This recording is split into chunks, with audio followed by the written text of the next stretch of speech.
New Zealand, paradise on earth.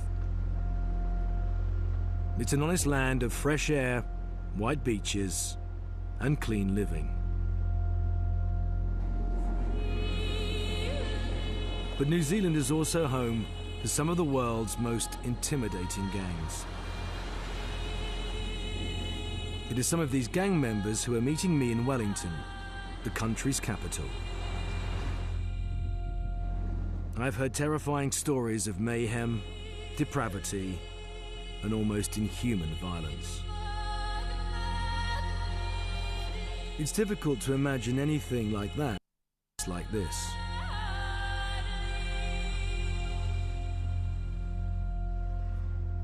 My name is Ross Kemp. I've come to find out whether the stories I've heard are myth or grim reality. I've got an in with the country's most feared gang, the Mongrel Mob.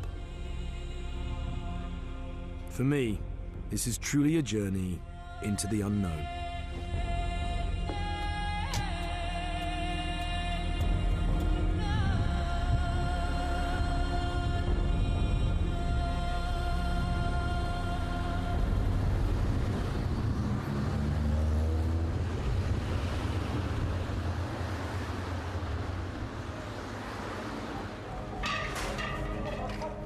An ordinary high street in an ordinary town in the middle of the day. Mongrel Mob in red against their arch foe, the Black Power. The weapons, hammers, sticks, and golf clubs.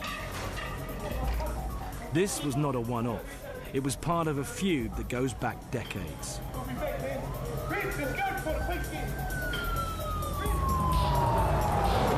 Another time, another place, but the same two gangs, the middle of a city, in the middle of the day. There was probably 1,000 people around the whole square. Lunchtime, people sitting down enjoying the sun and the music. And then suddenly, from out of nowhere, a fight erupted just over here. It was a fight between two gangs, the Christchurch Mongrel Mob and the Black Power. It was a planned attack. 2 or 3 members of the Mongrel Mob were surrounded by about a dozen Black Power members. The leader of the Black Power gang signalled the start of the attack by holding his 2 fingers above his head and bringing his fingers down, and then it was all on.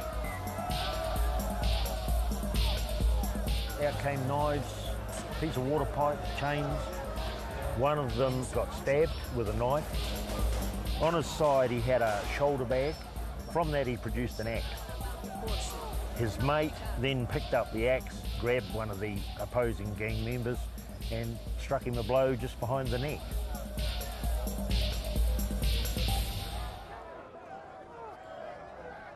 The axe went through his jacket, 2 thicknesses, through his jersey and a t-shirt, and just nicked the side of his neck. Right. Miraculously, he escaped fatal injuries. So brazen was the violence that many bystanders believed to be some sort of radical street theatre. Not that the presence of witnesses ever bothered this lot. So they don't really care, do they? Well, no. An axe in the middle of daylight in front of 1,000 people. Yeah. They have no fear. They don't operate on the same fear that we would have of witnesses seeing something or someone taking car numbers or whatever, and that, hey, who cares? Spontaneous violence will take over and that person will get a stomping or kicking or could well end up being stabbed or beaten to death in front of other witnesses. The presence of witnesses that usually deters people doesn't even come into the equation here. To try and find out more, I've come to Porirua, a town the Mongrel Mob considers their turf. There's a musical festival on, and the Mongrel Mob are out in force. There's no Black Power here, nor any other gang, But it wasn't always like that. When you were young growing up here, there wasn't just one gang, there were 11 gangs here, wasn't there? Oh yeah, there was about 11 gangs, but as you see today, there's only one gang here. Only place in the whole of New Zealand no other gang will come to. And why is that? Oh, because we run it. You run it, yeah. We cleaned it up. My guide on this journey into the dangerous world of the mongrel mob is longtime member Dennis McCarlio. So if there were other gangs in here, there would be trouble, yeah? Oh, it wouldn't. Yeah, hell yeah. But no other gang will come in. Really? What would happen to them if they were seen here? Oh, well, we both know what would happen. Right, okay, fair enough. How did you come to get into the mob? When I was a little kid at primary, there was these two big fucking ugly motherfuckers, and used to walk around Poirot, and they were the most fucking meanest and ugliest fucking things on earth, and now I thought, fuck, that's me, man. I wanted to be like that, and I've never looked back since. When Dennis McCarlio made a reality of his childhood dream, he became every cop's nightmare. He was the archetypal mobster, a single man with no commitments. One night in the 80s, two unfortunate cops wandered into the middle of a mob meeting. These two pigs walked in like fucking Starsky and Hutchin. Yeah, swinging their fucking bats like this, and they came into the fucking pad, and you know, I had no fucking commitments. I just fucking went behind them and I shut the fucking door and turned the lights out. Yeah. And they fucking got it. See, how long did you hold them for? Oh, fuck. I mean, this only happened for a matter of fucking 15 minutes. I think, You used to done for torture, though, weren't you? Well, I look at it this way, you know, like, with torture, I was burning them, fucking every fucking thing. I mean, I got a lag for it. That's why I can fucking talk about it. I got found guilty. Other mongrels got found guilty from just fucking watching it. I'm not fucking ashamed of saying that. You know, the problem with mongrel mob, they want to close up. I'm not going to fucking close up no more. I'm proud to be a fucking mangi. I'm proud to talk about the fucking mongrel mob. I don't talk about fucking other people. I fucking talk about me, what I do. A mark of Dennis's commitment to the mongrel mob is his facial tattoos, or mask. To me, it's my belief. I can't run away. It's there forever, you know. Whatever town I go into, whatever I do, people know that I represent the mongrel mob. It's like giving away your life, isn't it, really? Well, it's an identity, yeah. It's saying for the rest of your life you'll be associated to the mob. With the mongrel mob. You know, there's no turning back. The mongrel mob is a national phenomenon. It is organised as a loose affiliation of independent chapters. And it has a presence in most of New Zealand's major towns and cities. Among them is this place, Napier on the east coast of the North Island. This town played a key part in the early history of the mob. The gang began in the 1960s as a group of disaffected youths from welfare homes and borstals. They claimed they'd suffered brutal treatment at the hands of the authorities. For Gary Gerbis, what followed was revenge. We had no fear of the system, despised the system for the treatment we got as social welfare kids, man. You know, that was bred into us at 13-year-old kids. At the abuse and the treatment we got from people who were supposed to be our helpers for welfare, huh? Man, they shit on us, man.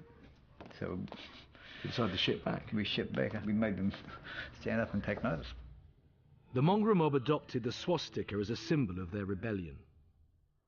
They turned their backs on many of the values of mainstream New Zealand, establishing a brutal and sometimes savage alternative. Their pads or clubhouses, like this one I'm visiting in Hastings, became no-go areas for outsiders. Yeah, I remember and any woman who ventured inside was required to know her place. We are members of the mongrel mob. We fuck like dogs and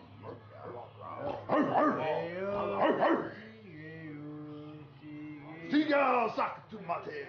get our shit and we put them on the block. Let them take the satisfaction of a mongrel's cock.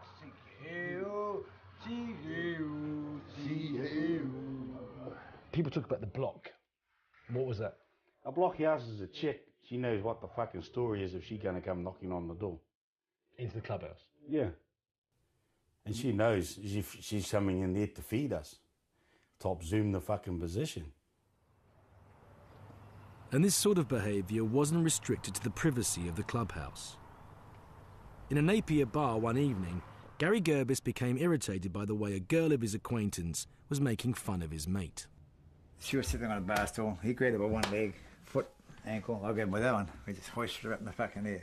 The breast fell down around her heads, and we tipped her up on the bar like that, and I ripped the fucking pants out of my teeth. And again, like I said, we did things to shock people. She had a period. And then days I was crazy. I didn't think I'd do anything, you see. So I ripped the pants off with my teeth, and I pulled her tampon out of her by my teeth. And I was slapping her in my face, and my young mate Dougie was licking all the blood off my face. You know, it was quite rough. Eh? We're pretty rough people. Yeah. You know? It was mind-blowing shit. And we ate it. You ate it? We ate it. So you and your mate, you both ate the tampon. Yeah. And what happened next? A couple of people had a thing about it and moaned about it, so I fucking knocked them down, bashed them up, give them a hiding. I made love to her on the bar, screwed in front of everybody. Yeah. How was she about that? Mate, she enjoyed it. Yeah. But did she go away after that, or did she hang around? Oh no, she loved it. No, she was in love with me then. I mean, again, in these days, I felt the little women were into aggressive, hard men. I find it impossible to believe that any woman would want to be treated like this. But a female's position within the gang has always been subservient. I mean, they love a dog. You have fan clubs. You told me you have fan clubs. Yeah, we got fan clubs. Explain a fan club to me. A fan club is just a whole lot of bitches that look after a soldier, look after a brother, without, you know, him getting into any fucking shit. So what, they protect them? Well, they fuck them. Fucking knife. Yeah. Back at the pad, we are treated to a mob salute and bark. Hurrah, hurrah, hurrah, hurrah!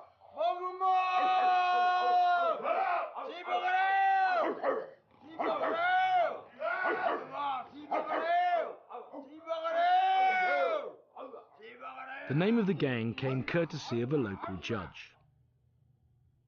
Outraged at the way some of Gary Gerbis's mates were behaving, he condemned them as a bunch of mongrels. The label stuck. If you want to call us mongrels with dogs, we'll be it. What does that stand for to you? What does it mean? It means a bunch of guys that are friends, regardless of what you've been through, where you've been. You've had hard times with each other, you've had good times with each other, but a friend's a friend.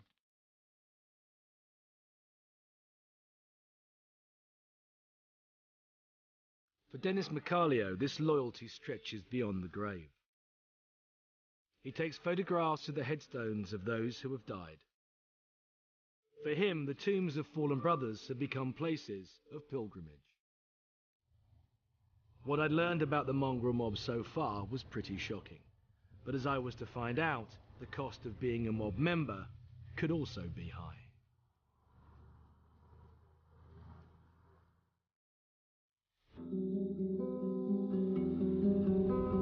I'm on the road in New Zealand with long-time gang member Dennis Macalio. He's my guide into the normally closed world of the mongrel mob. Because of their reckless lifestyle, Members of the mob do not often make old bones. Drink, car crashes, even police shootings have taken their toll. But only one man was beaten to death by a rugby league team. Lester Epps is buried here. Took a whole rugby team to kill this fella. And they had to kill him. He was asleep in outside the pad. He just finished coming back from that pub that night and given quite a few of them a good crack. So been to the pub, beaten a few of these rugby league guys up. Yeah, and then they'd come around and they got him about 5, 6 o'clock in the morning, just breaking daylight. A dispute between Epps's chapter and a local rugby league club ended with him being dragged out of the van he was sleeping in and so badly beaten that he died in hospital 3 days later. He was on life machine for about 3 days. Right. So they just use fists and boots, yeah? Or? Well, everything. But it was a sad death. I mean, he had his 2 little kids here and they had a big flag over here. And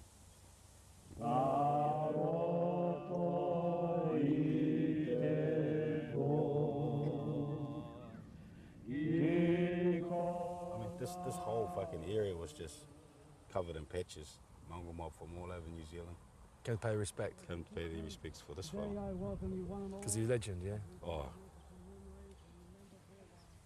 Well, they all got 18 months, man.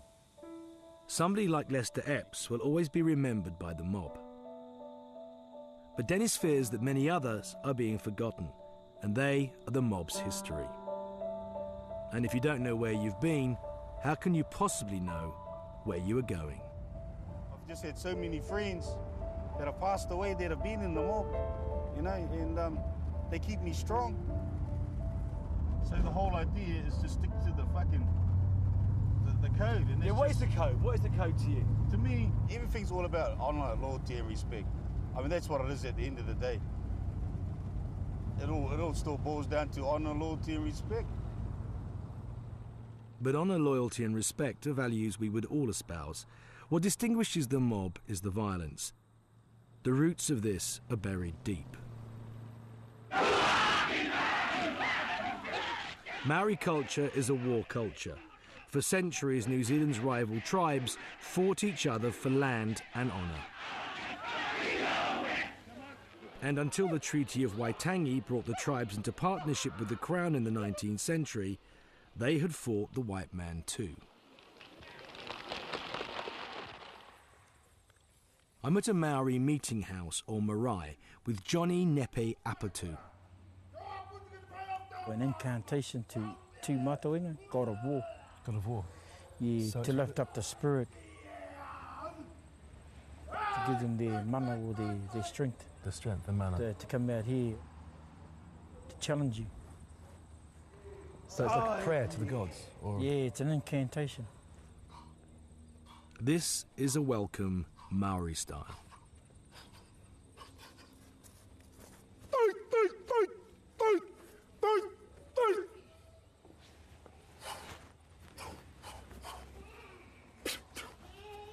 Once you pick that up.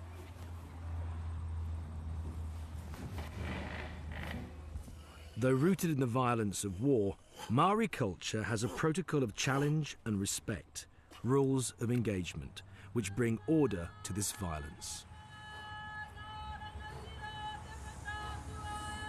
Move forward.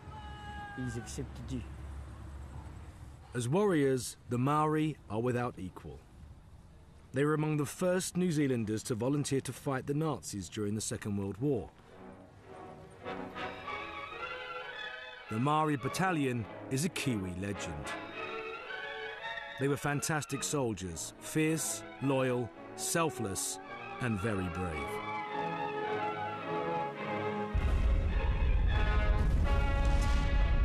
It is reckoned that 5 in every 7 of its members were either injured or killed.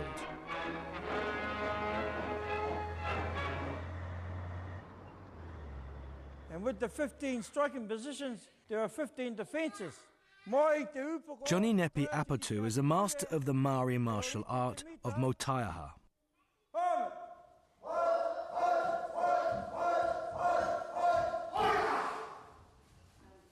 So your ancestors would have felt that, bro? Yeah, big time. Right? But they gave us something else to bloody catch hold of, and that was the gun. Yeah. So we're now developing into using the gun. But we maintain this, all right? Johnny's the only member of the mongrel mob in the room, but he sees a direct line between the martial traditions of the Maori people and the life of the mob. So you want to know why we're the way we are? This is what our chiefmen have brought us up on. Right? So if you don't know what mongralism's about, you know how to fight. But in the 60s, young Maoris abandoned the marae with its rules and headed for the city. There, the gangs became the focus for these old fighting instincts. When they killed their own, mainstream New Zealand tended to shrug its shoulders. But every now and then, civilians get sucked in.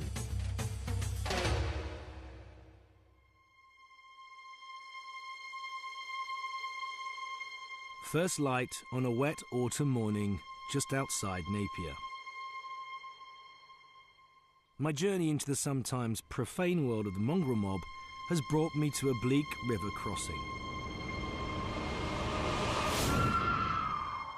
It is not a place that would have featured in 16-year-old Colleen Burroughs' plans when early one evening in 1987 she went to get a takeaway with her family. Colleen asked me if she could go with them. I didn't see any harm in doing so, so they rang them a taxi, a shuttle, and they all went off into town. The trip to the chippy should have taken no more than an hour. I was concerned because it had taken hours to come home. I continued to wait till about, 12:30, past midnight, and I thought, this is so unusual. It's not like her to stay out at night. She doesn't go out at night. The Tutukuri River creeps through this featureless valley outside Napier on its way to the Pacific Ocean. Early that morning, a man out running made a grim discovery near the river's edge. The body of a young woman. She was naked and she'd had severe head injuries and severe bruising, cuts and lacerations to the rest of her body. Initially, the focus of the investigation was to identify that person. The truth was revealed by some distinctive tattoos. The body was that of 16-year-old Colleen. She and her family, it turned out, had not visited the takeaway. Instead, they had gone to a hotel bar in Napier where they had all started drinking. And they lost track of her. During the period of time they were inside the hotel.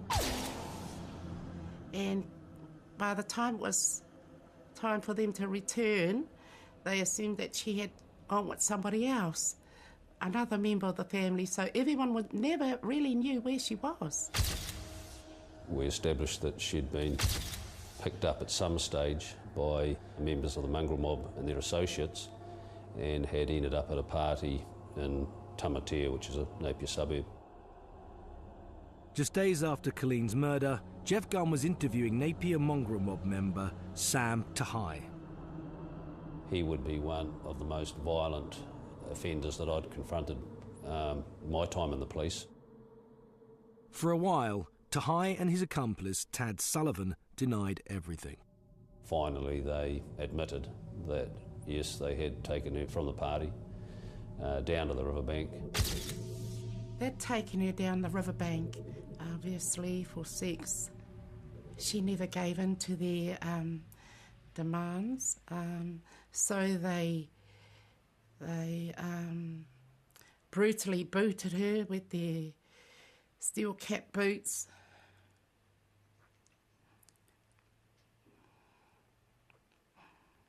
Kicked her body.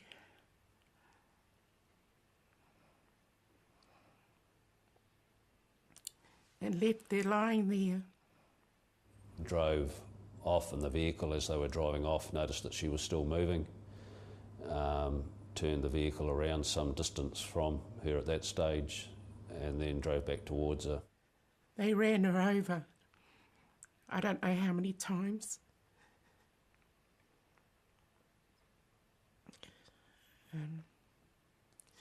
and left her there, lying there.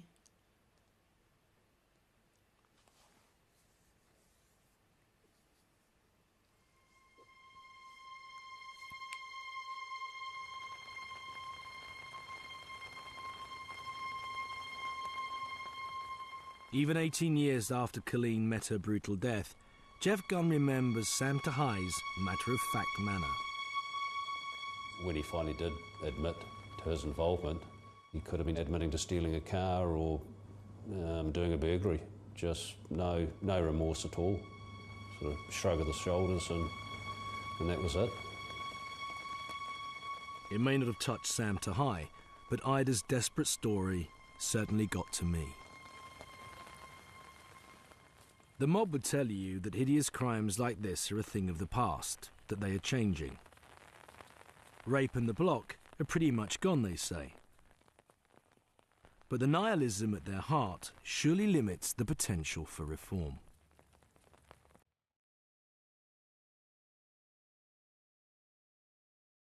This is Auckland Prison, one of the toughest in New Zealand. Gang members make up around 11% of New Zealand's jail population.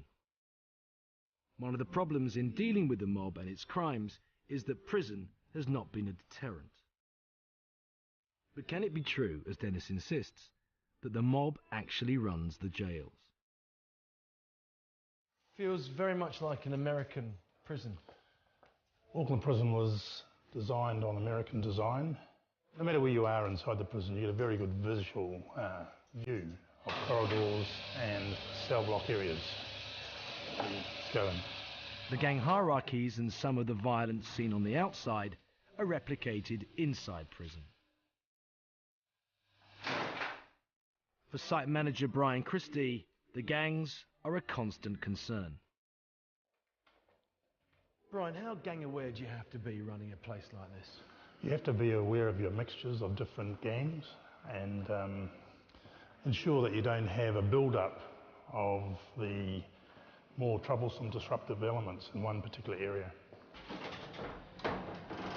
So how do you go about keeping the peace between the gangs? Sometimes it's very good value to have equal numbers of each gang together. And it's also a good need to have your staff moving in and out of the inmates to get a gauge of a feel of the actual unit. So you have Black Power and Mongrel Mob on the same wing? Yes, they're in the same unit, yes.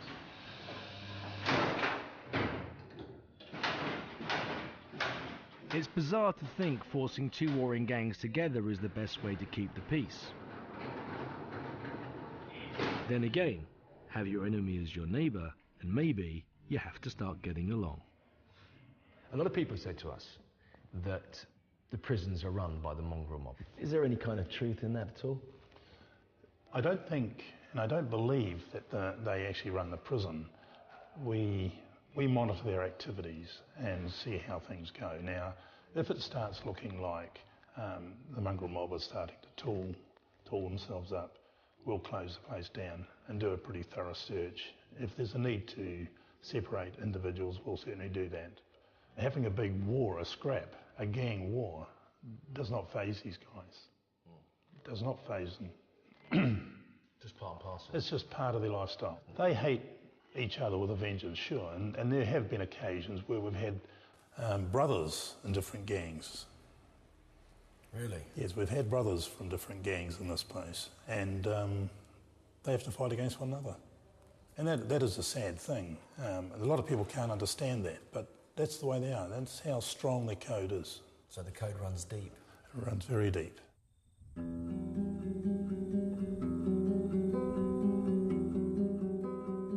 Wairoa in Hawke's Bay.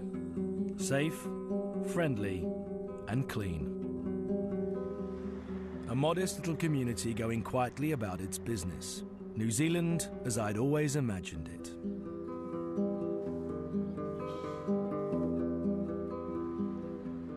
But for years, Wairoa has fought to shake off a reputation for serious gang violence.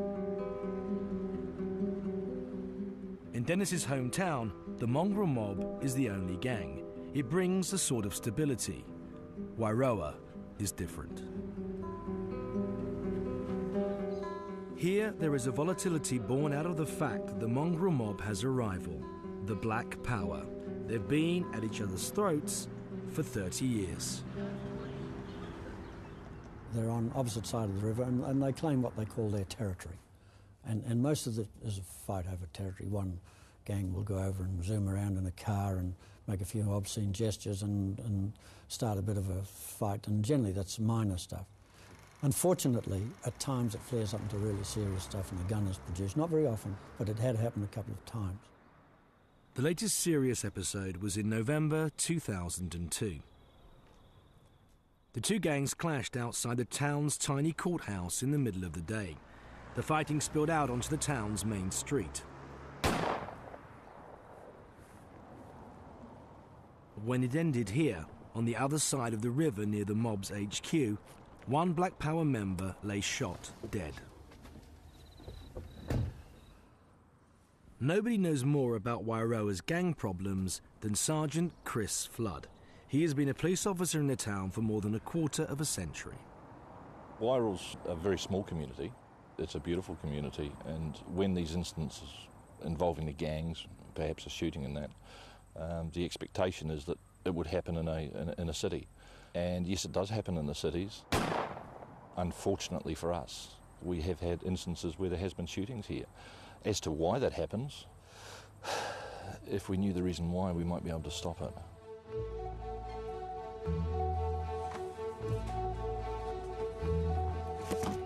The Hawke's Bay town of Wairoa is calling for urgent government action over the problem of gangs. Wairoa has been plagued by feuding gangs for years, and it was the scene of a... So how do you explain what's happened to this pleasant little town? A Black Power member wounded in the shootout has been moved to a hospital outside the district because authorities fear for his safety. Police say Wairoa has been suffering gang problems all year. Wairoa is working hard to end its gang problem. Last night, shots were fired, Molotov cocktails were thrown, and afterwards one man lay dead and two were injured. It's hard for the town to confront the mob head-on.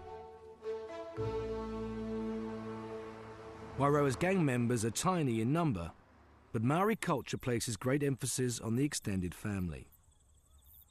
And this minority is related to the majority of the town.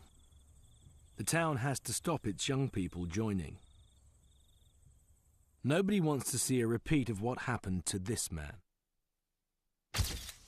The call to the new Wairoa Hotel in the 80s is something that Chris Flood will never forget. We were told that somebody could have been stabbed. We arrived there and sure enough, in the toilets of the hotel, there was a guy stabbed. And he'd been stabbed in the stomach, and the stomach had been opened right up. Mahi Kaimona had been involved in a dispute with a member of the mongrel mob over the way that the gang had treated some girls. Mahi had punched the gang member and knocked him out. This was revenge, mob style. When we got there and when we saw him, it was more than the stabbing. You know, this guy had been almost disemboweled. I can remember as it was like, it happened just 2 minutes ago. Just out of purse, turn around, pulling up your zip, opening up the door to walk out. And as you're opening up that door, the knives are going straight into your guts. Because all you're seeing is trying to pull your zip over, you see your blade go straight and come out. The intestines were coming out, and we just sort of held them there. It didn't seem right that they should be, you know, we didn't want them to come out and go on the floor or anything like that, and we just, I think they got bar towels from memory. I might be wrong there, but, you know, I remember we had some form of cloth that we could just put over that was trying to keep it as clean as possible and look after him.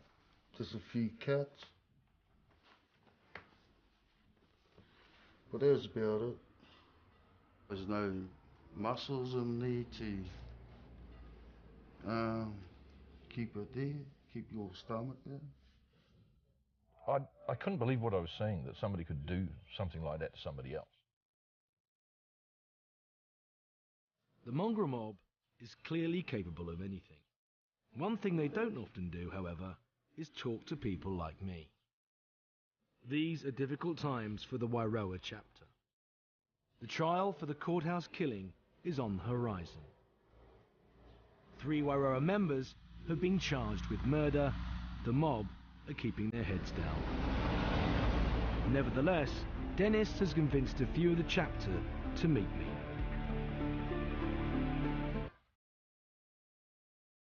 Until the 1990s, the mongrel mob's pad was close to Wairoa's town centre. This brought mob members into daily contact with ordinary townsfolk. The council forced the gang out, but allowed them to take over an old factory here on the outskirts. They don't get into town much these days. They are banned from Wairoa's bars and hotels. This is now their home. And they sort of forced us to live the lifestyle we live. You know, we don't want to go by theirs. Their system is failing already, you can see it. The government system's failing, so we go by our own ways, we do our own thing, you know. They forced it on us. Far enough. Forced control. And it's growing all the time as well, isn't it? Yeah, well, you know, it's not going to die out. You say it's changing. Can you give me an example of how you think it's changed? Well, we've tried to change, try to keep out of jail jobs, get a few of our members into jobs and that. But one thing remains constant in the world of the mongrel mob, the need to force a reaction. The way that you adopt the zigs, the swastika and the imagery is basically out to say fuck off to everybody else that isn't in the mob. Is that basically it? Pissing society off, you know. They don't want to see that, but here we are, and no one's going to change it. The country hated Nazism, you know, Mary Battalion and everything. That was picked up and used to piss society off, to use Hitler's symbol, saying some. I mean, even the use of putting a German helmet on top of a fucking British bulldog, well, that's a fucking insult. You know, anything to do with insults, we'd wear it. Yeah. And you keep up the same way of doing things, yeah? It's kind of like a ritual. It's kind of part of the code of being in the mob, isn't it? We show respect to people who we know that deserve respect. Otherwise, you know, we don't want to know you. Get out of our road. The world is changing for the mongrel mob. The huge street battles of the 70s and 80s are a thing of the past. This may be just that the mob is getting older. Or is it, as some of the police believe, about drugs? When you're involved in that sort of business, the type of police attention generated by a mass brawl is the very last thing you need. A mongrel mob into drugs would be bad news for New Zealand, but it could also have the potential to destroy the mob from within. The main flavour in the old days was piss, okay? Here everyone tried a little bit of fucking, you know, LSD or whatever around pot and that, but I mean, at the end of the day, I mean, that shit would slow you down. And the difference between there and now is back then, there was nothing wrong with having a buzz now and then, but if you were caught out to be a fucking junkie or anything, you'd fucking get kicked out or get a good fucking hiding. You know? Where today, it's sad, but I think they've just forgotten that. I talk about how I love the mob, I'll never leave and all that. Well, that most probably would be one thing that most probably would make me leave the mob if I see it all turn into junkies. A mobster who is a drug addict is a risk to himself and others. He has the potential to become a police informant. But in Christchurch, it was the business of drugs that proved the mob's downfall. Being in the mob was never about making money, but that's what drugs bring, money and lots of it. And when money takes over, loyalty, honour and respect can go out the window. And the next thing you know, you are a chapter in history. Part of New Zealand's biggest ever drug trial. Ross, historically, how big a problem have the mob been in Christchurch? Oh, they were a reasonable problem. They weren't as bad as some, but they become more prominent later on as we looked into them. In 2002, the Christchurch police organised a massive probe into the mongrel mob. The architect was Detective Sergeant Ross Tarafiti. The operation's codename was Crusade. The operation began basically as a result of inter-gang tensions within the mongrel mob. There was leadership problems. They were fighting amongst themselves. Police were being called to gang members' addresses where other members were breaking in, smashing their way in, using baseball bats, stabbing their own members. The whole gang was starting to fall apart. The New Zealand police's greatest problem is a drug called P. It's a pure form of methamphetamine. In Christchurch, they are doing all they can to stamp it out. Methamphetamine is bad news as far as the police are concerned because it alters people's behaviour, makes them quite violent. They just become very volatile. It's causing a lot of problems within the gang too because a lot of their members are dropping dead out of it. The police set up around-the-clock surveillance on the mob's pad. It was part of an operation that ran for 15 months. The Christchurch mob was selling drugs. Mostly cannabis, but also P.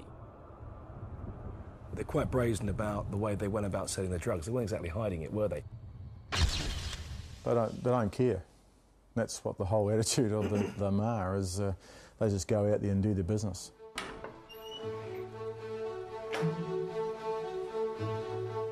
The police discovered that almost every patched member was involved in selling drugs from their premises. Members would be rostered with drug sales considered part of the routine duties. But the operation wasn't as profitable as it might have been. The funny thing about the whole operation was that they were in the business of selling cannabis and they were actually ripping each other off. Quite a few of the members would be using quite a bit of the product themselves without selling it, and then telling other people that for one reason or another the money had gone. Police raids in the mob's HQ turned up guns, ammunition and further evidence of their extensive drug operation. The subsequent trial was one of the biggest in New Zealand's history. There were 18 mob members or associates in the dock. But Operation Crusade is the first time that many members have been put away at the same time, is that correct? That's right. As far as I'm aware, we've never taken a whole chapter out in the one incident, and that's where it's made the damage in Christchurch, because they're all gone. Other people will no doubt come in to fill some of the gap, but things have been pretty quiet as a result of this. The team's work sent key members of the mob to jail for up to 9 years. The gang were thrown out of their pad, which was then razed to the ground.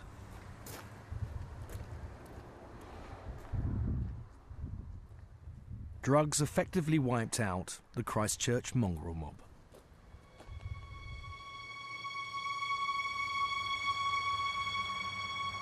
So in the end, what is there to say about the mongrel mob? Their record of violence, murder and mayhem is truly appalling. But when Dennis talks about loyalty, honour and respect, you can understand what he means.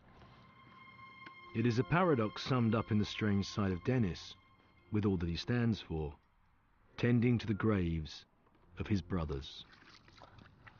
And looking back on it, that is the image that sticks in my mind. There's about 7 mobsters in the cemetery here. Kevin was a bit of a comedian fella, but he just had enough of life and took his life. You need a good die young. There's another guy buried over there, Monty, who was a good friend of yours, wasn't he? Monty Beefham, just over there, with the red scarf on. Yeah. What happened to him? He actually got run over, but he actually got run over twice. He got hit by a car, and when he stumbled across the other side of the road, he got hit by a bus. There's no future without a past, eh? And a lot of people have forgotten now our bros that have passed away. We're slowly forgetting everything. I just want to bring that tightness back again, that brotherhood.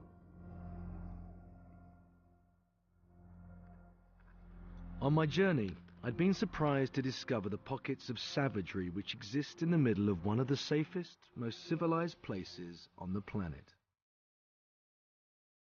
I discovered that the determined efforts of the authorities and the gang's own problems with the drug trade threaten their very existence.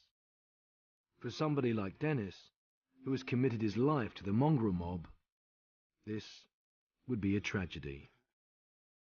But would the rest of New Zealand shed a tear?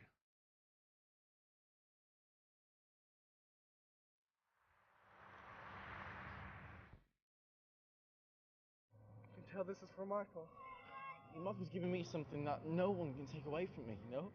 Meet the fans who go the extra mile. Camp Michael Jackson is next, and tomorrow at 9. The monarchy is in crisis. I'm Janet Street Porter, and I've got a plan. Janet saves the monarchy.